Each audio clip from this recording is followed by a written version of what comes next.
Everybody, welcome to the Grim Report. I'm gonna tell you something that has been talked about it so far, a lot of commercials. X-Men Age of Apocalypse may make you whisper no more mutants. There were a lot of reasons and anticipation and greatness for the continuation of the X-Men movie franchise. This promptly has an army of sensational characters and its heroes and villains. Fox's shrewd prequel, angling has allowed a whole state of younger and hotter stars like Jennifer Lawrence, James McAvoy, Fry, just so many freaking stupid people to join the fray, while keeping generous icons like Patrick Stewart, Ian McKellen in the mix. Better yet, after years away, X-Men and X2 director Bryan Singer returns to the helm of X-Men First Class. Please kill it now. Returning to the helm, okay. And with the superheroes' moods still being heavy hitters, especially for Fox, who cleaned up with Deadpool. You know they did. You'd think the healthy visual effects budgeted would be granted on the series' latest installment.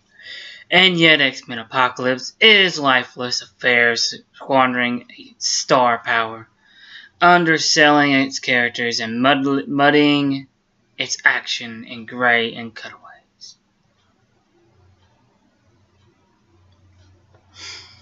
Since 1983, 10 years after the events of X-Men Days of Future Past, X-Men Apocalypse finds Charles Professor Xavier James McAvoy happily overseeing school for his gifted hero Hank Beast McCoy, you know who he is, teaches, and Jean Grey and Cyclops Summers are the students hiding in the human.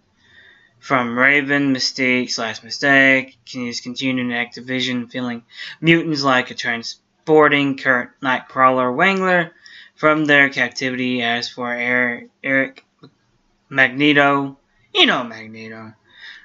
No, less sure he's gone in hiding, but once authorities discover him, Magneto once again goes to his dark side, and just in time to join the Four Horsemen of the world-rattling uber-mutant apocalypse. Oscar Isaac, whoever he is, it's a battle for Magneto's soul and the world itself again.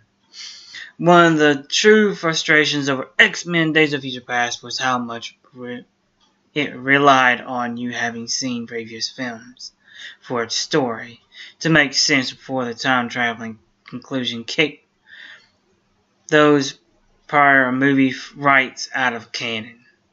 X-Men X2 and X-Men The Last Stand supposedly becomes more clear in X-Men Apocalypse as the characters who were introduced to each other. Those films like Nightcrawler, the X-Men now meet here for the first time, and in its many more ways, X-Men Apocalypse feels like a lazy reboot, casting aside the first 3 entries and franchise and re-exploiting their character archives, of course. Set up the plots. Guys, basically, it's just saying that, basically, they're trying to do a reboot of the X-Men by using X-Men Age of Apocalypse, guys. I know I probably wasted a few minutes, but, it doesn't look good for the X-Men at all. It doesn't look good for them at all. That's the bad thing about it, is that, yeah, it's not working. Fox can't make the X-Men movies work. Why can't they? Well, I mean, first off, the, bad writers could be to blame. I'm just blaming it all on the writers and the director, because the director, watch the producer, he can change things any way he wants. So I'm blaming it on the producer, because the producer, oh man, they suck. Sometimes They can't make good films. More X-Men movies are failing like all the Superman movies did.